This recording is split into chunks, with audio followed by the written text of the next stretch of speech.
Qui sont les véritables ennemis des humains sur cette planète?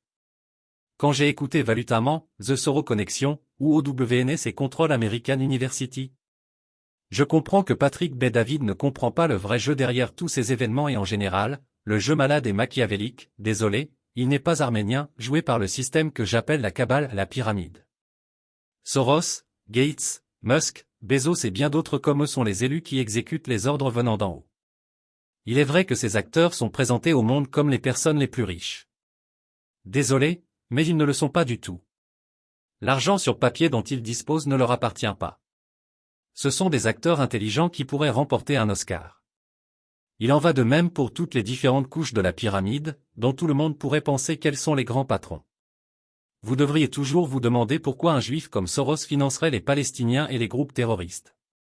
Il n'est pas logique pour une personne normale de la rue de comprendre, mais lorsque vous déchiffrez leur logique de pensée, vous comprendrez mais vous serez toujours confus parce que vous direz que cela n'a aucun sens.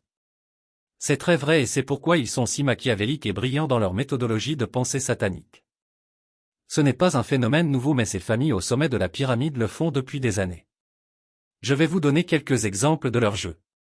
Lorsque nous appellerons les Palestiniens, les Iraniens, l'État islamique, le Hamas, Boko Haram et bien d'autres de ces marques, vous devrez comprendre qu'ils ont tous été créés par des hommes et qu'ils ne sont pas soudainement venus de la Lune ou de Mars.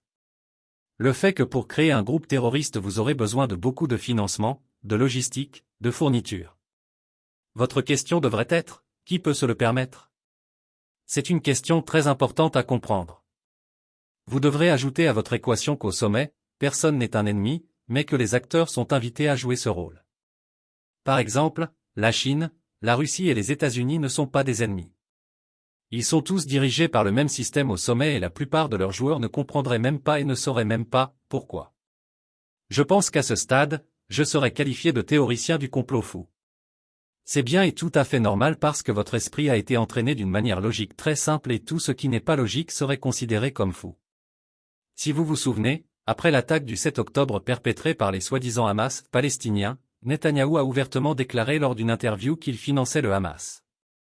Ce n'était pas très intelligent de sa part de le dire ouvertement, mais cela a été dissimulé très rapidement et personne ne s'en souciait ni ne posait de questions sur sa déclaration. Il est très facile de manipuler l'information lorsque vous possédez tous les médias, y compris les réseaux sociaux. Parlons d'ISIS. Avez-vous déjà vu ISIS attaquer Israël? Ils ne l'ont jamais fait. Voilà le génie de la Kabbale. Vous créez et possédez vos propres ennemis, faites croire au monde et occupez leur esprit de peur et de chaos. Ces stratégies viennent toutes du même génie appelé Machiavel le prince. Je suis sûr que cela ne sera pas acceptable par la censure car cela impliquerait que les mêmes personnes qui sont les victimes sont également les propriétaires. Lorsque vous êtes au sommet et que vous possédez le monde, vous ne vous souciez pas du fait que des millions ou des milliards de personnes puissent mourir. Vous les considérez comme des victimes de la grande cause. C'était très similaire à un niveau de pensée inférieur lorsque Ben Gavir et les membres de son groupe en Israël et aux États-Unis ont qualifié les Palestiniens et les Arabes musulmans d'animaux qui ne sont bons qu'à être abattus. Je comprends que j'ai dû passer aux couches inférieures d'action de la pyramide dans mes exemples. Vous pouvez également y ajouter l'événement du 11 septembre qui a également été planifié et exécuté par la même Kabbale. Il est très simple de comprendre la base d'une partie de leur équation, vous créez une thèse et une antithèse.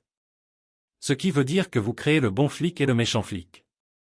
Les États-Unis, le Royaume-Uni, Israël et l'UE, y compris les pays du Commonwealth, sont les bons, et le reste, les méchants et les dangereux. Regardez Saddam Hussein et Noriega créés par les mêmes personnes et ensuite éliminés comme des criminels très dangereux. La même stratégie est appliquée à des personnes comme Fidel Castro, Mao Zedong, Tung, Xi Jinping, Poutine, Erdogan, Orban et bien d'autres. La nouvelle Chine que j'appelle Chine 2.0 a été financée et créée par les banquiers de la City de Londres. La même famille est l'un des propriétaires de la Fed et de la plupart des banques centrales du monde. Il y a 20 ans, la Chine était un pays pauvre et affamé. Regardez-le aujourd'hui, dépassant l'économie américaine et prêtant de l'argent à son soi-disant ennemi, les États-Unis. Est-ce une farce? Vous êtes-vous déjà demandé pourquoi la Chine achèterait-elle des obligations du gouvernement américain qui ressemblent à du papier toilette? Revenons à notre histoire principale. Vous ne comprendrez pas pourquoi un milliardaire juif financerait ses ennemis parce que vous ne pouvez pas penser comme eux.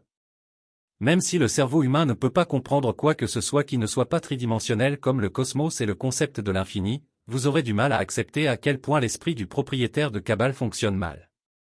Si vous pensez que la Russie est l'ennemi de l'Occident, vous n'avez rien compris. Juste un petit exemple avant de terminer par ceci, qui a créé la guerre en Ukraine et qui a empêché tout accord de paix. Le même groupe qui exploite les contribuables depuis des siècles en créant des guerres sur notre planète.